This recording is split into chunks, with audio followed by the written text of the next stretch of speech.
इस वीडियो में हम इन सभी संख्याओं के बारे में जानेंगे, एकदम बेसिक से लेकर एडवांस तक, है ना। चाहे आप क्लास 10th में पढ़ रहे हो या क्लास 9th में पढ़ रहे हो, क्लास 8th में पढ़ रहे हो या फिर क्लास आप 7th में पढ़ रहे हो, है ना। तो आपको इन सभी संख्याओं के बारे में जानकारी होना चाहिए या हम लोग सीख लेंगे, जो बहुत ही जरूरी है। एकदम बेसिक से धनात्मक संख्या, ऋणात्मक संख्या, सम संख्या, विषम संख्या, अभाज्य संख्या, भाज्य संख्या, सहभाज्य संख्या, प्रातीक, प्राकृतिक, पूर्ण, पूर्णांक, परिमेय, अपरिमेय और वास्तविक, इन तमाम संख्याओं के बारे में हम लोग आज पढ़ लेंगे, जान लेंगे।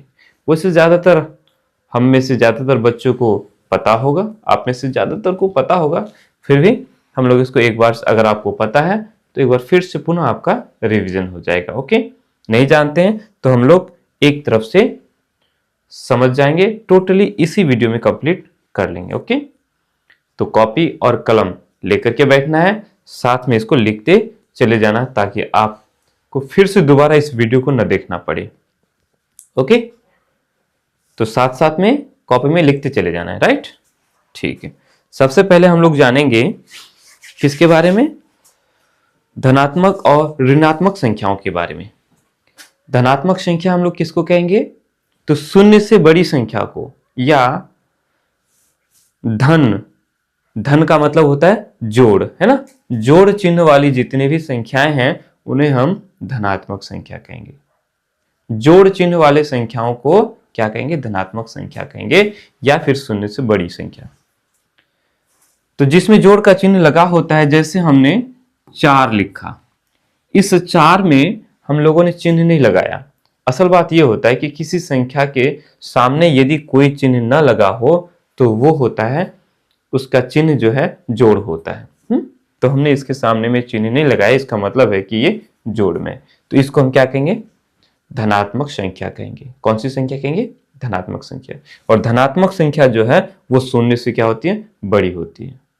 तो ये 4 शून्य से क्या है, बड़ी है। ओके, आई बात समझे। चलो, यानी कि हम अगर शून्य से बड़ी कोई भी संख्या को ले ले, अगर हम 0.1 ले लेते हैं तो ये भी क्या है, शून्य से बड़ी संख्या है कि नहीं। हम 1/7 ले लेते हैं, ये भी शून्य से बड़ी संख्या है, और इसका कोई भी चिन्ह नहीं, मतलब जोड़ है, धन है, तो इन सभी संख्याओं को हम लोग धनात्मक संख्या कहेंगे। कोई भी संख्या ले लेते हैं, 1 2 3 4, है ना, 7/5, 3/9, कोई भी संख्या ले लेंगे तो ये सारे के सारे क्या है, हमारा धनात्मक संख्या है। पुनः एक बार, जोड़ चिन्ह वाले संख्याओं को हम लोग क्या कहते हैं, धनात्मक संख्या, या फिर ये कहें कि जो संख्या शून्य से बड़ी होती है, तो ये सारी क्या है, शून्य से बड़ी है, उन्हें हम धनात्मक संख्या कहते हैं। आगे बढ़े, ऋणात्मक संख्या हम लोग किसको कहेंगे, जिस संख्या में घटा का चिन्ह हो, ऋण का चिन्ह हो, ऋण का मतलब घाटा, यानी घटाव वाले संख्याओं को हम लोग क्या कहेंगे, ऋणात्मक संख्या कहेंगे। या ये कहें कि शून्य से छोटी संख्या को, जो संख्या शून्य से छोटी होती है उन्हें हम क्या कहते हैं, ऋणात्मक संख्या कहते हैं। तो जिस संख्या में भी घाटा का चिन्ह लगा हो वो शून्य से छोटी ही होती है। जैसे घटा 5 ले लिया, घटा 5 क्या है, ये शून्य से छोटी संख्या है ना। घटा 2 ले लिया, ये भी शून्य से छोटी संख्या है। घटा 0.1 ले लिया तो ये भी शून्य से छोटी ही संख्या है ना। हमने घटा 2/3 ले लिया, घटा 7/9 ले लिया, ये सारे के सारे संख्या ऋणात्मक संख्या है। ओके, और ऋणात्मक संख्या हमेशा ही शून्य से क्या होती है, छोटी होती है, याद रहा। चलो, उसके बाद शून्य के विषय में हम बात करेंगे। तो ये जो शून्य है, न तो ये धनात्मक संख्या है और न ही ऋणात्मक संख्या है, आप इसको याद रखना। शून्य न तो धनात्मक है और न ही ऋणात्मक संख्या है। कोई दिक्कत, मेरे ख्याल से दिक्कत नहीं होना चाहिए। ओके, बढ़े आगे। धनात्मक संख्या, ऋणात्मक संख्या हम लोगों ने समझ गया। धनात्मक संख्या, जोड़ वाले संख्याओं को धनात्मक संख्या कहेंगे, घटा चिन्ह वाले संख्याओं को ऋणात्मक संख्या कहेंगे। कोई दिक्कत? यहां तक कोई दिक्कत नहीं, उतार लो इसको, आगे बढ़े। शून्य को हम लोग ना तो धनात्मक संख्या कहेंगे और ना ही ऋणात्मक संख्या कहेंगे। ओके, चलो आगे बढ़ते हैं। अब हम लोग समझेंगे सम संख्या और विषम संख्या के बारे में। किसके बारे में? सम संख्या और विषम संख्या। सम संख्या किसको कहेंगे? वे संख्याएं जो 2 से पूर्णतः विभाजित हो जाए, उन संख्याओं को हम लोग सम संख्या कहेंगे जो 2 से भाग लग जाएगा। जिसे हम 2 से पूरी तरह से विभाजित कर सके वही क्या कहलाएगा? सम संख्या।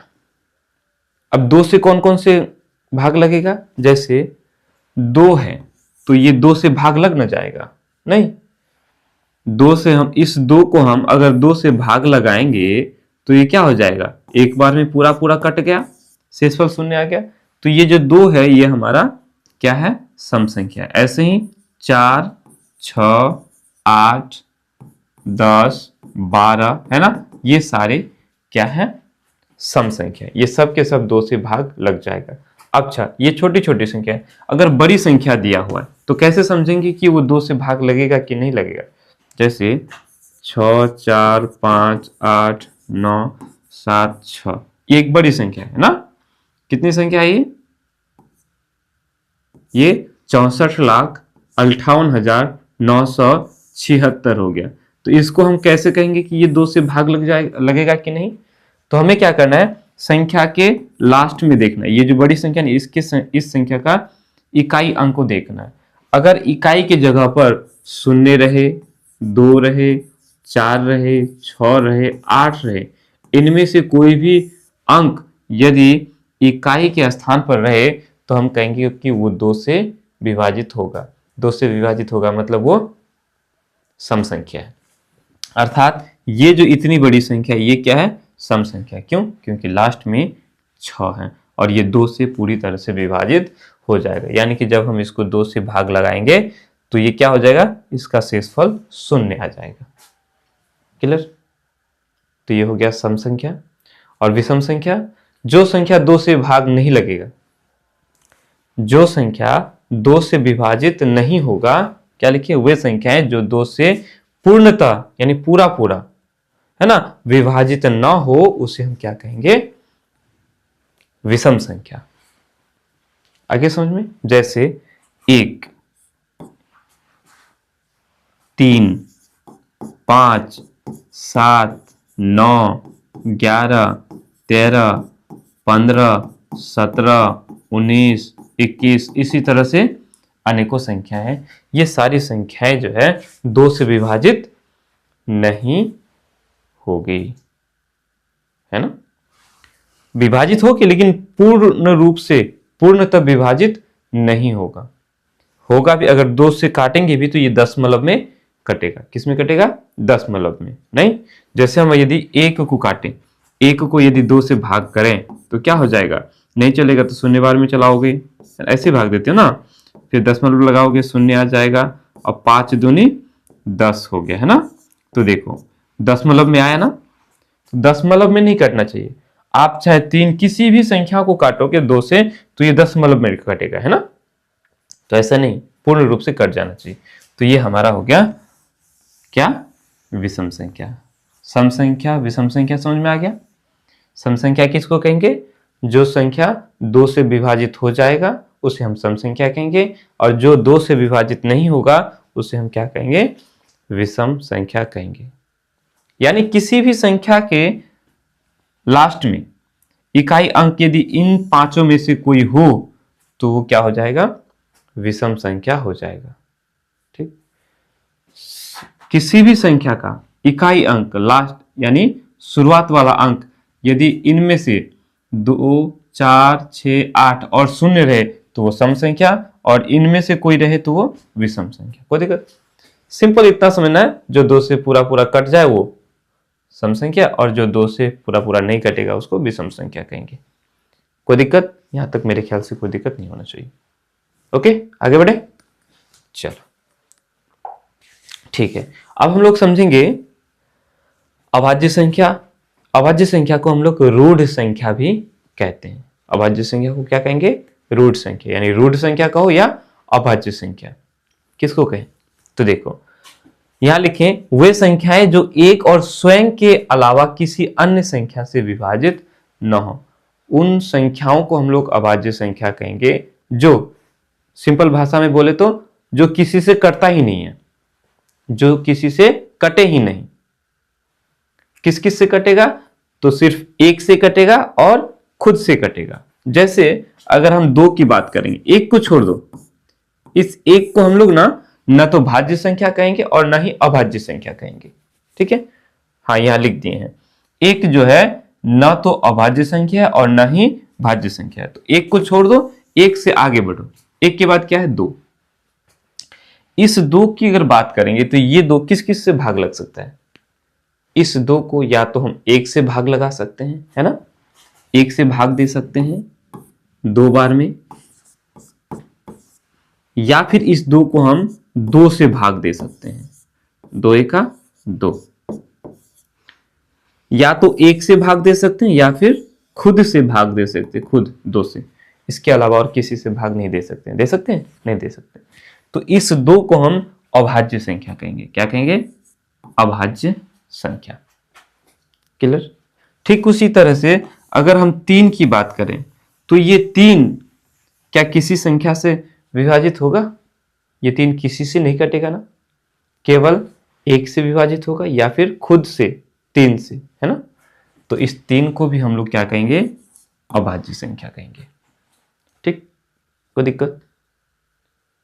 और यदि कोई संख्या खुद से और 1 के अलावा किसी और से भी कट जाए उसको भाज्य संख्या कहेंगे। तो 3 के बाद बारी आई 4, है ना। भाज्य संख्या के बारे में हम लोगों ने लिखा कि भाज्य संख्या किसको कहते हैं? भाज्य संख्या कह लो, यौगिक संख्या कह लो या फिर संयुक्त संख्या कह लो, बात एक ही है।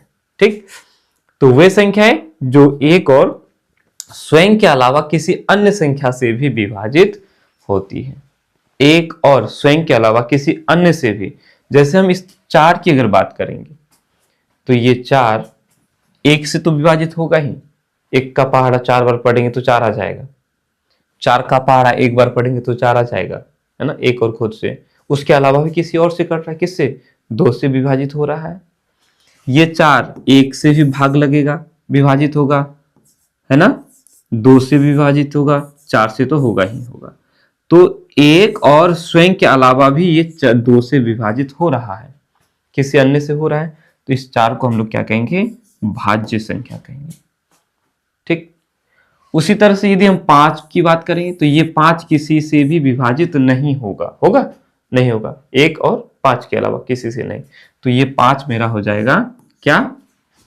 अभाज्य संख्या। अब 6 की बात करेंगे तो ये 6 विभाजित होता है किससे? 2 से भी विभाजित होता है और 3 से भी। तो इस 6 को हम लोग भाज्य संख्या कहेंगे। उम्मीद करते समझ में आ रहा है ना। अब अगर यहां 7 की बात करेंगे, 6 के बाद 7 किसी से नहीं कटेगा। 8 कटेगा, 2 से भी कटेगा, 4 से भी कटेगा। तो 8 मेरा भाज्य संख्या हो गया। 8 के बाद 9 संख्या को अगर हम देखेंगे ऐसे, 1 को छोड़ के, है ना, 2 3 4 5 6 7 8 9 10 11 12, इसी तरह से अनेकों संख्या है। तो ये जो 2 है अभाज्य संख्या हो गया, 3 अभाज्य संख्या, 4 मेरा भाज्य संख्या हो गया, 5 अभाज्य संख्या, 6 भाज्य संख्या, ये 7 अभाज्य संख्या हो जाएगा, 8 मेरा भाज्य संख्या हो गया, 9 भी मेरा भाज्य संख्या। क्यों? क्योंकि ये जो 9 है ना, क्या है? किसी न किसी संख्या से तो कट रहा है ना, 3 से कटेगा 9 मेरा भाज्य संख्या हो गया। 10, ये 10 भी भाज्य संख्या, क्योंकि 10 जो है 2 से भी कट रहा है, 5 से भी कट रहा है ना। अगर 11 की बात करेंगे तो ये 11 किसी से भी नहीं कटेगा। 12 की बात करेंगे तो ये 12 किसी न किसी संख्या से कट ही रहा है। 12 किस किस से कटेगा? 2 से कट जाएगा, 2 6 12, 3 से भी कट जाएगा, 3 4 12, 4 से भी कट जाएगा, 4 3 12, 6 से भी कट जाएगा, 6 2 12। नहीं है समझ में? उसके बाद इस 1 को हम लोग ना तो भाज्य संख्या कहेंगे और ना ही अभाज्य संख्या कहेंगे। याद रहे, सम संख्या, विषम संख्या ये दो अलग चीज है, और भाज्य संख्या, अभाज्य संख्या ये दो अलग चीज है। ठीक है, हम लोगों ने वहां सम और विषम संख्या में हम लोगों ने देखा कि ये जो दो है सम संख्या है, दो क्या है, सम संख्या है ना। दो हमारा क्या है, सम संख्या है, चार सम संख्या है, 6, 8, 10 ये सारे हमारे सम संख्या है। उसके बाद यहाँ विषम संख्या में 1, 3, 5 ये सारा विषम संख्या है। जैसे ये 9, ये 9 हमारा विषम संख्या है। अब यहाँ जो है अगर बात करेंगे तो ये 9 हमारा भाज्य संख्या है। ठीक है, तो इसको थोड़ा कंफ्यूजन दूर करके रखना। अभाज्य संख्या जो किसी से नहीं कटता है अभाज्य संख्या, और जो किसी न किसी संख्या से कट जाता है उसको भाज्य संख्या कहते हैं। इस एक को छोड़ के, इस एक को न तो हम भाज्य संख्या कहेंगे और न ही अभाज्य संख्या कहेंगे। इतना तक क्लियर हुआ? अगर क्लियर हो गया तो हम लोग आगे बढ़ते हैं। ठीक, चलो देखिए थोड़ी देर।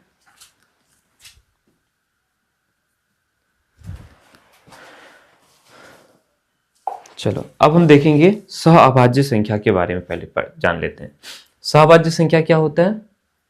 दो संख्याओं को हम लोग सहअभाज्य संख्या कहेंगे। अगर सिंपल भाषा में समझें कि यदि दोनों संख्या किसी से नहीं कटेगा, किसी से न कटे, तो उनको हम लोग कहेंगे सहअभाज्य संख्या। यहाँ कुछ अलग दिए हैं, कहते हैं जिनका एक, दो ऐसी संख्याएं जिनका एक के अतिरिक्त कोई उभयनिष्ठ गुणनखंड न हो। उभयनिष्ठ का मतलब होता है कॉमन, सामान्य गुणनखंड न हो। कैसे? ऐसे समझो, जैसे हम लोग एक संख्या ले लेते हैं 7, एक लेते हैं 7 और दूसरा ले लेते हैं 8। ये 7 और 8 में दो संख्या ले लिया। ये दोनों संख्या क्या किसी संख्या से कटेगा? किसी अन्य से नहीं, केवल एक से कटेगा, है ना। तो इन दोनों का के बोलेंगे, इन दोनों का जो है ना एक के अतिरिक्त और कोई उभयनिष्ठ गुणनखंड नहीं है। जैसे 7 का गुणनखंड अगर करें तो 7 गुना 1, और 8 का गुणनखंड करेंगे तो 8 गुना 1, यानी 7 और 8 इन दोनों में केवल एक ही उभयनिष्ठ गुणनखंड है, इसके अलावा और नहीं। तो इन दोनों ही संख्याओं को हम लोग क्या कहेंगे? इन दोनों संख्या को सहअभाज्य संख्या कहेंगे। जैसे अगर दे दे आपको 19 और 23, दो संख्या हो गया 19 और 23, ये दोनों ही संख्याएं किसी भी संख्या से और नहीं कटेगा, तो इन दोनों संख्या को सहअभाज्य संख्या कहेंगे। दो ठो संख्या को सहअभाज्य संख्या कहेंगे। जैसे ही सहअभाज्य पढ़ने को आए, सीधा दिमाग में रखना है कि दो ठो संख्या होगी, और वो दोनों संख्या किसी भी संख्या से विभाजित नहीं होगी। ठीक है, ऐसे अनेकों उदाहरण ले सकते हैं। दो लगातार संख्या को हम लोग सहअभाज्य संख्या बोलेंगे। जैसे 7 और 8 दोनों लगातार है कि नहीं? है समझ में? या दो लगातार ना भी हो तो भी हम देखेंगे कि सिर्फ इतना होना चाहिए कि उन दोनों में जो है कोई किसी से ना कटे। दोनों सिर्फ और सिर्फ एक से ही कट सकता है, बाकी किसी से नहीं कट सकता। ठीक, ऐसा समझ में? जैसे अगर ले लें 6 और 11, अगर ले लें, बोलो ये 6 और ये 11 क्या किसी से कटेगा? दोनों ही नहीं कटना चाहिए, या कटेगा? नहीं कटेगा। अगर हम 6 और 8 को ले लेते हैं तो फिर ये नहीं होगा। क्यों? ये दोनों जो संख्या है ये 2 से कट रहा है, 2 से 6 भी कट रहा है, 2 से 8 भी कट रहा है ना। तो इन दो संख्या को सहअभाज्य संख्या नहीं कहेंगे, ऐसी संख्याओं को जो किसी से कटे ही नहीं। ठीक है, ऐसा किसी से मतलब ये दोनों नहीं कटना चाहिए।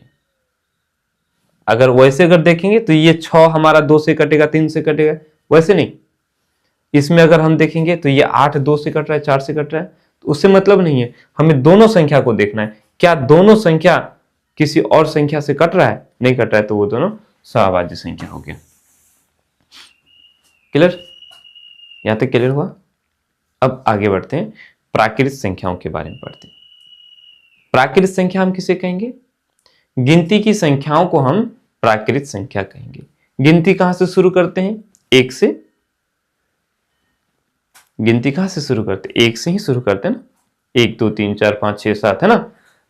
और हाँ, और इन प्राकृत संख्याओं के समूह को अब हम अगर लिखें 1 2 3 4 5 इस तरह से अनेकों संख्या, अनंत संख्याएं हो जाएंगे। उन सभी संख्याओं को तो हम लिख नहीं सकते, है कि नहीं। इन सभी संख्याओं के समूह को हम लोग n से निरूपित करते हैं, n से दर्शाते हैं, ठीक है। n अगर कहीं लिखा हो तो हम समझ जाएंगे कि ये प्राकृत संख्याओं के बारे में बात हो रही है। क्लियर? आया समझ में? चलो, हाँ, एक और बात, यदि आपसे पूछा जाए कि सबसे छोटी प्राकृत संख्या क्या है, तो आप क्या जवाब दोगे? सबसे छोटी कहां से शुरू हो रही है? 1 से, यानी सबसे छोटी प्राकृत संख्या क्या हो जाएगा? 1। अगर आपसे पूछा जाए सबसे बड़ी प्राकृत संख्या, तो सबसे बड़ी प्राकृत संख्या को हम लोग नहीं बता सकते हैं, राइट? बता पाएंगे? नहीं बता पाएंगे। अब सबसे बड़ी कितना है, पढ़ते जाएंगे पढ़ते जाएंगे, कोई अंत ही नहीं है, कितना ही पढ़ते जाएंगे। कोई बोलेगा सर 1 लाख सबसे बड़ी संख्या है, 1 लाख 1, 1 लाख 2। कोई बोलेगा नहीं सर 1 करोड़, तो 1 करोड़ के बाद भी तो पढ़ेंगे 1 करोड़ 1, 1 करोड़ 2।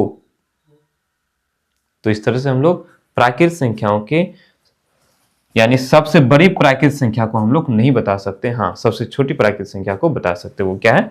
1 है। कोई दिक्कत? मेरे ख्याल से कोई दिक्कत नहीं है। बढ़े आगे, चलो। अब आते हैं हम लोग पूर्ण संख्या में।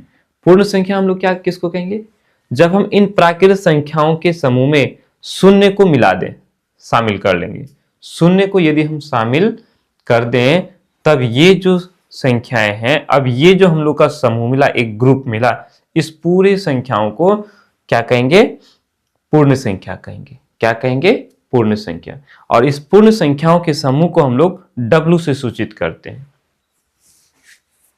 किससे दिखाते हैं? W से दर्शाते हैं, ठीक। अब एक बात समझो, ये जितनी भी प्राकृतिक संख्याएं हैं वो सारे के सारे पूर्ण संख्या में आ गया, नहीं। अब यदि आपसे पूछा जाए कि बताओ जी, क्या प्रत्येक प्राकृतिक संख्या पूर्ण संख्या है, तो क्या जवाब दोगे? पूछेंगे क्या सभी प्राकृतिक संख्या पूर्ण संख्या है, तो जवाब क्या होना चाहिए? एकदम बिल्कुल सही बात, करेक्ट है। ये जितनी भी प्राकृतिक संख्या है वो सब के सब पूर्ण संख्या है ना। अब इसका अगर ठीक उल्टा अगर पूछ दे, सभी पूर्ण संख्याएं प्राकृतिक संख्या है क्या? यदि पूछे जितना भी पूर्ण संख्या है, जितना भी पूर्ण संख्या है वो सब क्या है? प्राकृतिक संख्या है। तो जब ऐसा पूछे तो ऐसी बात नहीं है, ये गलत हो जाएगा। क्यों? क्योंकि ये शून्य मेरा पूर्ण संख्या है, प्राकृतिक संख्या तो नहीं है। इसलिए पहला कहना सही है, जितना भी प्राकृतिक संख्या वो सब के सब क्या है? पूर्ण संख्या है। लेकिन सभी पूर्ण संख्या प्राकृतिक संख्या नहीं है। क्लियर? आगे बढ़े, चलो। अब आते हैं हम लोग पूर्णांक संख्या में। पूर्णांक संख्या इससे रिलेटेड एकदम, पूर्ण संख्याओं के समूह में शून्य से शुरू किया हम लोगों ने, ये हमारा पूर्ण संख्या हो गया। इन पूर्ण संख्याओं के समूह में जब हम लोग ऋणात्मक संख्याओं को भी शामिल कर लेते हैं, घटा वाले संख्याओं को, पूर्ण संख्याओं के समूह में ऋणात्मक संख्याएं शामिल करने पर प्राप्त संख्याओं को हम लोग क्या कहेंगे? पूर्णांक कहेंगे। आई बात समझ में? यहां से इधर प्राकृत संख्या है, यहां से ये पूर्ण संख्या है। अब जैसे ही इन पूर्ण संख्या में हमने इन ऋणात्मक संख्याओं को शामिल किया, तो ये जो पूरा समूह मिला, ये हम लोगों का क्या हो गया? पूर्णांक संख्या हो गया। और पूर्णांक के समूह को, पूर्णांकों को हम लोग Z से दिखाते हैं। किससे दर्शाते हैं? Z से। ओके, कोई दिक्कत? मेरे ख्याल से दिक्कत नहीं होना चाहिए, है ना। अब यहां देखो, यहां जो है ना, हम 0 से इधर अगर जा रहे हैं तो इधर बढ़ रहे हैं, इधर धनात्मक संख्या ना, तो ये 0 से इधर बढ़ रहे हैं। 0 से बड़ा 1, 1 से बड़ा 2, 2 से बड़ा 3, 3 से बड़ा 4, 4 से बड़ा 5, इस तरह से हम बढ़ते चले जाएंगे। और जैसे ही हम इधर हो रहे हैं, इधर जब आ रहे हैं तो घट रहे हैं, है ना। जैसे 3 से छोटा 2, 2 से छोटा 1, 1 से छोटा 0 और 0 से छोटा -1, -1 से छोटा -2, -2 से छोटा -3, इस तरह से ये छोटा छोटा होते चले जा रहे हैं। अब यदि आपको इस यहां पूछा जाए कि बताओ जी सबसे छोटी पूर्णांक संख्या क्या है, तो क्या कहोगे? सबसे छोटी पूर्णांक संख्या बता सकते हो? बोलोगे सर 0, सबसे छोटी पूर्णांक संख्या 0। क्या 0 है? 0 से छोटा तो घटा 1 है। अगर घटा 1 बोलो तो घटा 1 से छोटा तो घटा 2 है। बोलोगे नहीं सर घटा 100, तो घटा 100 से छोटा कौन है? घटा 101, उससे भी छोटा है। इधर हम लोग जैसे जैसे आएंगे वो घटते चले जाएंगे और इधर जैसे जैसे जाएंगे हम लोग उधर बढ़ते चले जाएंगे। तो पूर्णांक में हम सबसे छोटी पूर्णांक संख्या भी नहीं बता सकते और सबसे बड़ी संख्या को भी नहीं बता सकते। अब दूसरी बात ये कि हमने देखा जितने प्राकृतिक संख्या वो सारे के सारे पूर्ण संख्या हैं और जितना भी पूर्ण संख्या है ना ये सारे के सारे जो है पूर्णांक है। देखो 0 से ना ये सारे के सारे, यहां से ये पूर्णांक है ना, तो ये जितने भी पूर्ण संख्या वो सारे के सारे क्या है? पूर्णांक है।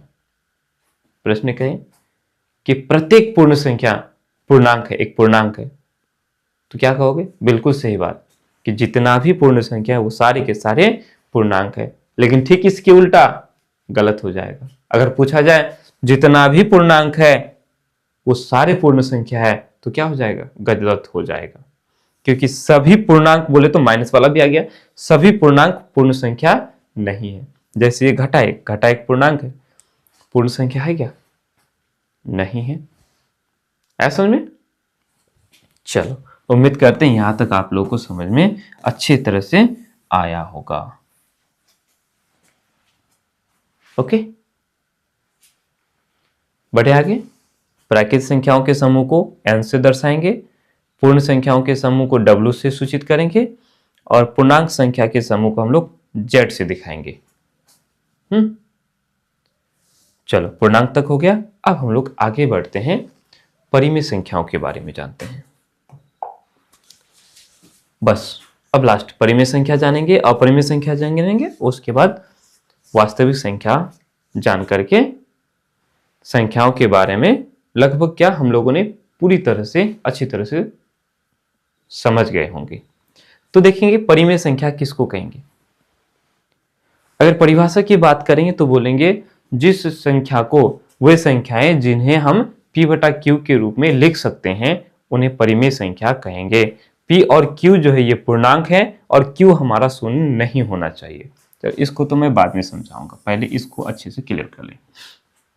सिंपल समझोगे, बटा वाला संख्या, बटा वाला संख्या, भिन्न वाला संख्या ना, जैसे 2/5 बटा वाला है ना, बटा वाले संख्याओं को हम लोग क्या कहेंगे? परिमेय संख्या कहेंगे। क्या कहें कि वे संख्याएं जिन्हें हम p/q के रूप में लिख सकते हैं। तो ये ऊपर वाला ये अंश मेरा p और ये नीचे वाला को हर बोलते हैं, तो हर हमारा q, ये p और ये q, ये p और ये q ये दोनों ही पूर्णांक होना चाहिए। p और q क्या होना चाहिए? पूर्णांक होना चाहिए। तो देखो ये दोनों पूर्णांक है, 2 भी पूर्णांक है और 5 भी पूर्णांक है। अभी जस्ट हम लोगों ने देखा है ना, 2 भी पूर्णांक है, इसके आगे 5 आएगा, वो भी पूर्णांक है हमारा। क्या कोई दिक्कत? और ये जो हमारा q है बटा में हम लोगों का शून्य नहीं होना चाहिए। क्लियर? तो परिमेय संख्या मेरे ख्याल से समझ में आया होगा, नहीं आया? आया ना? कुछ और लेते हैं।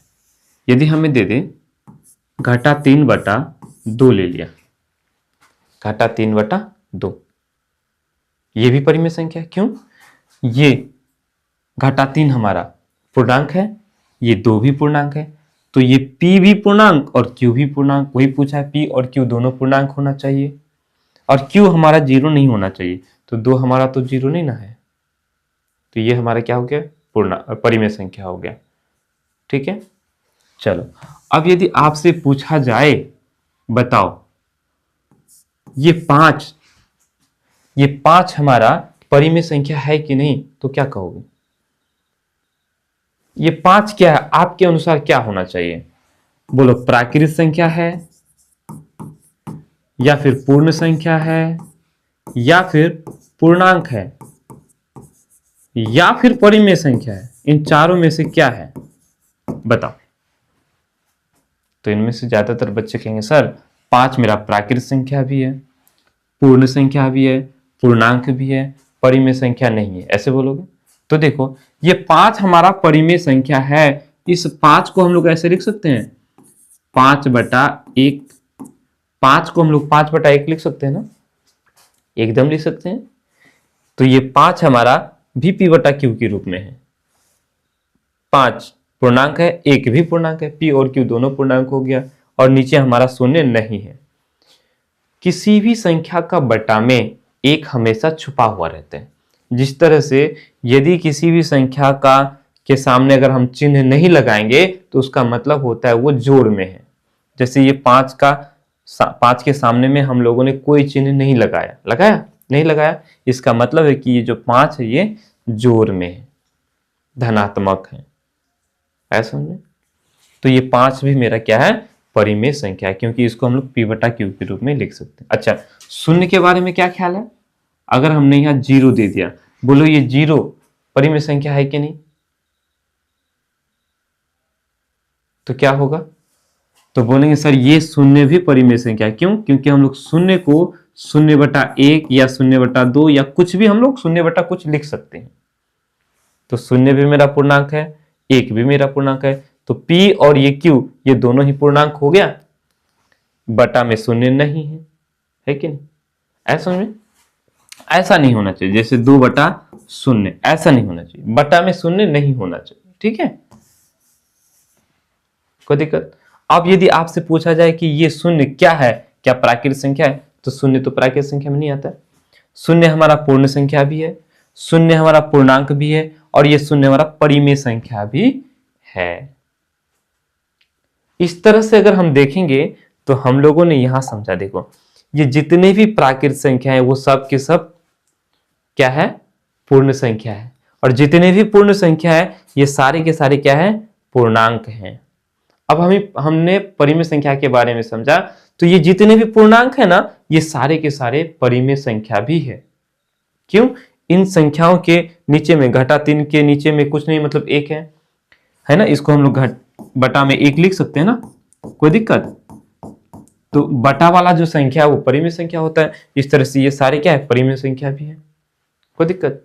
अब आप ऐसे समझ सकते हो कि जितना भी प्राकृतिक संख्या वो सब के सब पूर्ण संख्या है, और जितना भी पूर्ण संख्या है ना वो सारे के सारे क्या है, पूर्णांक है, और जितना भी पूर्णांक है ना वो सब के सब परिमेय संख्या है, क्योंकि सभी परिमेय संख्याओं को हम लोग P/Q के रूप में लिख सकते हैं।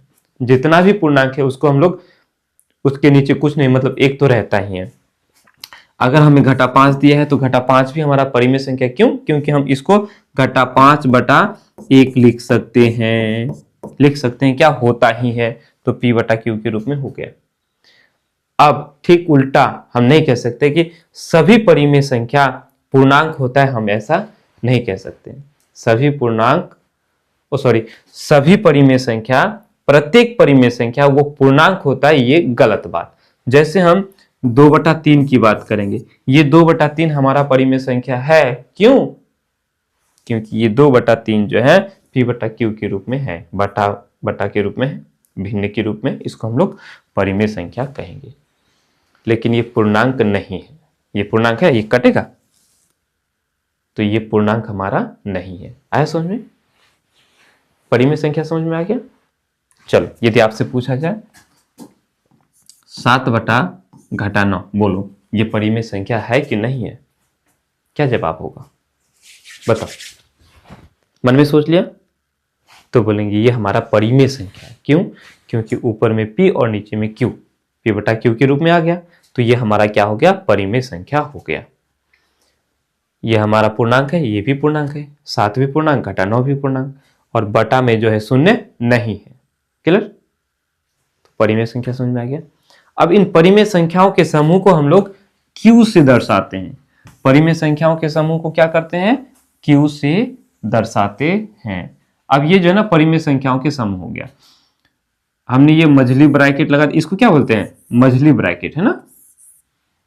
और इस ब्रैकेट को बड़ी ब्रैकेट कहते हैं और इसको हम लोग छोटी ब्रैकेट कहते हैं। ये तो हम लोग जानते हैं छोटे बच्चे की तरह है कि नहीं, चलो कोई बात नहीं। तो ये है P बटा Q, परिमेय संख्या है। ये जो P और Q है, ये P Q हमने ये जो ऐसे E की तरह लिखा है ना, उसके बाद Z लिखा है। Z क्या है हम लोगों ने अभी समझा? पूर्णांक है। यानी कि ये P और Q जो है ना पूर्णांक है। P और Q क्या है? पूर्णांक है। ठीक है, आया समझ में? पूर्णांक के सदस्य हैं, पूर्णांक है ये। ठीक है, इसको ऐसे एलिमेंट पढ़ते हैं, इज एन एलिमेंट इंग्लिश में उसको पढ़ते हैं। तो हम ऐसा समझेंगे ये जो P और Q है क्या है? पूर्णांक है। ठीक, और ये Q हमारा शून्य नहीं है। यहां हम लोगों ने शब्दों में लिखा है और यहां हम लोगों ने इशारों में लिख दिया है। ठीक, तो परिमेय संख्याओं के समूह को हम लोग क्या करते हैं? Q से दर्शाते हैं। चलो अब आगे बढ़ते हैं। परिमेय संख्या समझ में आ गया? उम्मीद करते हैं समझ में आया होगा। चलो आगे बढ़ते हैं। अब हम लोग समझते हैं अपरिमेय संख्या। तो परिमेय संख्या के ठीक उल्टा अपरिमेय संख्या। परिमेय संख्या में हम लोगों ने क्या पढ़ा कि जिस संख्या को P बटा Q के रूप में हम लिख सकते हैं उसे परिमेय संख्या कहेंगे, और जिस संख्या को हम P बटा Q के रूप में नहीं लिख सकते हैं उन्हें हम अपरिमेय संख्या कहेंगे। जैसे ये जो संख्याएं दी हुई है ये सारी संख्याएं अपरिमेय संख्या है। क्यों? क्योंकि इसे हम P बटा Q के रूप में नहीं लिख सकते। पाई ये हमारा अपरिमेय संख्या है। आप में से ज्यादातर बच्चे कहेंगे सर पाई का मान तो 22/7 होता है, ये तो परिमेय संख्या हो गया। हाँ, 22/7 परिमेय संख्या है, लेकिन असल बात यह है कि इस पाई का मान 22/7 होता नहीं है, मान के चलते हैं। इसका असली मान कुछ और होता है। ठीक, ये 22/7 क्योंकि ये 22वीं पूर्णांक और ये 7वीं पूर्णांक, तो P बटा Q के रूप में हो गया। ये हमारा परिमेय संख्या 22/7 क्या है? परिमेय संख्या है। ठीक, लेकिन ये पाई हमारा अपरिमेय संख्या है, याद रहेगा। चलो उसी तरह से यदि हम √2 की बात करेंगे, √2 को हम लोग बोलेंगे सर इसको तो बटा में लिख सकते हैं, √2 को √2/1 लिख सकते हैं। वेरी गुड, एकदम लिख सकते हैं, कोई दिक्कत नहीं है इसमें, लिख तो दिया। लेकिन ये जो √2 है क्या ये √2 पूर्णांक है? P और Q क्या होना चाहिए? पूर्णांक ना होना चाहिए। एक तो हमारा पूर्णांक है लेकिन √2 पूर्णांक नहीं है। पूर्णांक में हम लोगों ने √2 देखा क्या कहीं? पूर्णांक में कहीं √2 आएगा? नहीं ना आएगा, समझ में आया? चलो, तो इस तरह से मेरे ख्याल से आपको समझ में आया होगा, है कि नहीं? कुछ और भी हम लोग लिख सकते हैं, जैसे हमने कुछ संख्या ले लिया 1, 10.5, 6, 3, 2, 4, 1, 0, 0, 2, 3, 5, 1, 7, 3, 9, 5, 7। अब हमने ऐसे डॉट डॉट कर दिया। अब इसके आगे और क्या क्या आएंगे पता नहीं, तो इस संख्या को भी हम लोग अपरिमेय संख्या कहेंगे, क्योंकि इसको हम लोग जो है ना P बटा Q के रूप में नहीं लिख सकते हैं।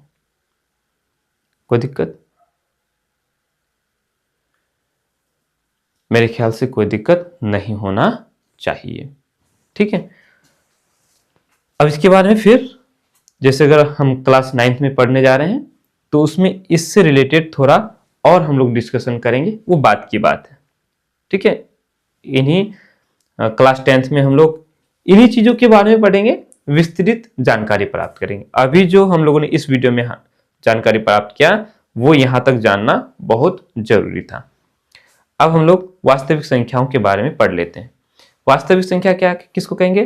तो परिमेय और अपरिमेय इन सब को मिला करके वास्तविक संख्या कहलाता है। वास्तविक संख्याओं को हम लोग R से दर्शाते हैं।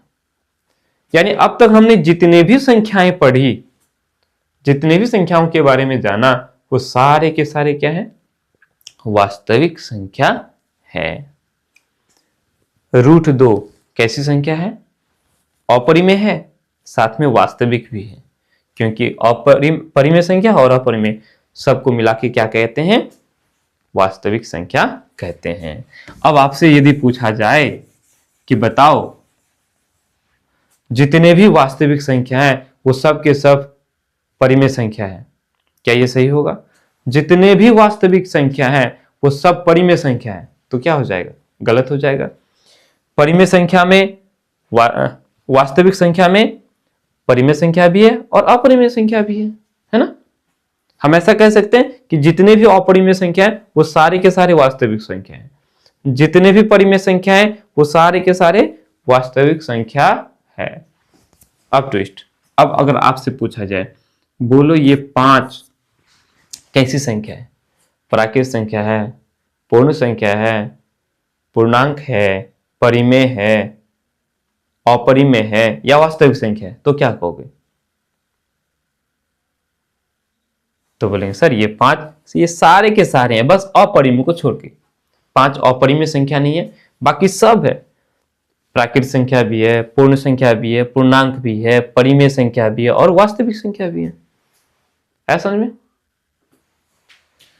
चलो, तो उम्मीद करते हैं आप लोगों को ये सारा समझ में आया होगा और आप लोगों ने इसको कॉपी में नोट डाउन भी कर लिया, जिससे कि आगे भविष्य में फिर इसको देखना आप लोगों को ना पड़े। ओके, चलो।